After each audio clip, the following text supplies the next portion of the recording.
It's a big win. I mean, they played hard. They were ready to go.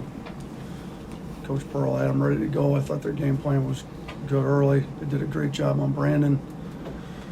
But I thought we had different guys step up. I thought some of our younger guys, Jaden Bradley played well tonight. Rylan Griffin was huge. He had some big shots. Had some free throws when we needed them to. I thought, our guys showed some resilience to kind of weather a bad shooting game for Brandon and have some other guys step up. Thought the timeout they called with 6, whatever it was, to go in the game when we started to make a run. They came out of the timeout. Amari took that charge. It was one of the biggest plays of the game. So, we've been on our guys to make tough plays. We're going to have to make them on the road.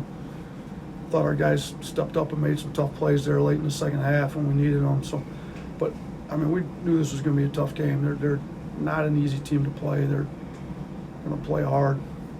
But our guys have been through some tough games. We've played Houston on the road. We played Arkansas on the road. Different types of teams. Missouri on the road is a really good offensive team. But, it was a big rivalry game, and our guys stepped up and played well for us. How good did it feel to get booed as you were coming off the court, just knowing that you guys got the win and they could have stormed the court, but instead?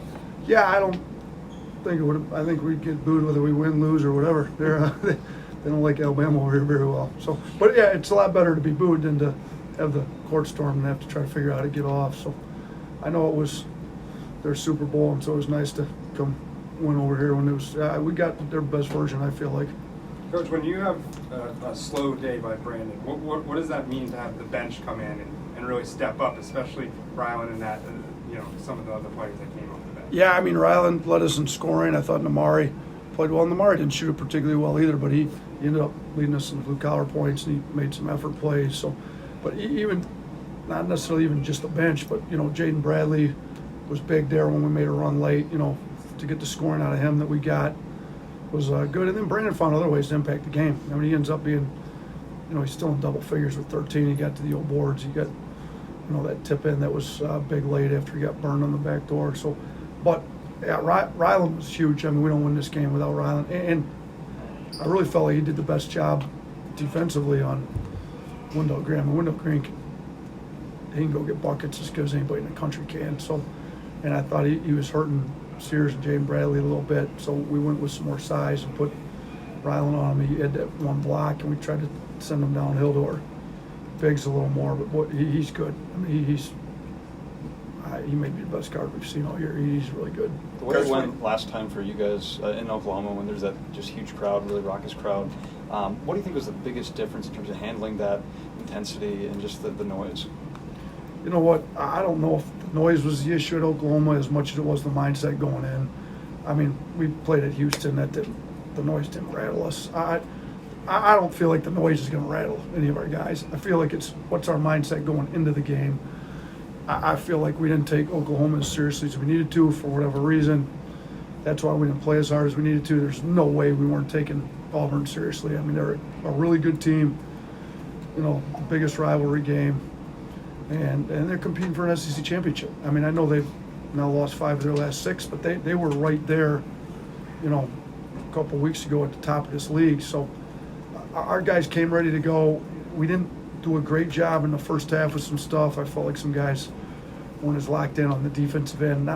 Maybe not the effort, but it was more executing the game plan as much as we needed to. I thought did a lot better job there, especially in the last 10 minutes of the game. How difficult was Auburn's perimeter defense? It seemed like they were kind of forcing you in, and then I don't know how many shots you had in the first half, but you didn't have a lot of three-point shots in the first half. No, we didn't. They were up into the ball, being super aggressive. They didn't, we were 6 of 21 from 3. They got more threes off than we did this game, but we did score in the paint a lot more than double. I think what does it have, 44 points for us, 20 for them. So we were able to get downhill with their aggressiveness and with the way we spread the floor. But shoot, they played hard. Their physicality on Brandon, probably affected him.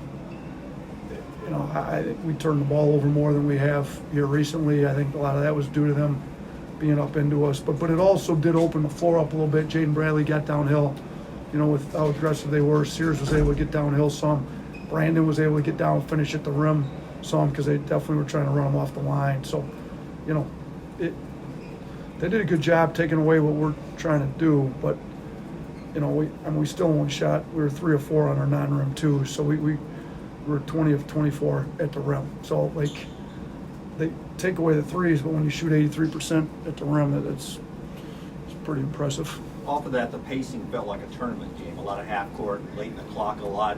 Do you like that you saw some maturity in your team that they can handle half court late in the clock and get a win on the road? Yeah, I think that was big that we were able to execute some sets late, you know, when it turns into a little bit more of a half-court game. But I did feel like we didn't get out in the break. Now, they did a good job not letting us out in the break. They, you know, we got to give them tons of credit. But I felt like when we did get out in the break, we were able to kind of close the lead that they had. And then the second half, when we opened it up, we were able to get some fast break points. But again, like in the first half, we just fouled so much. And they were living at the free. It's hard to play fast when the other team's at the free throw line all game. So we got to do a better job not fouling.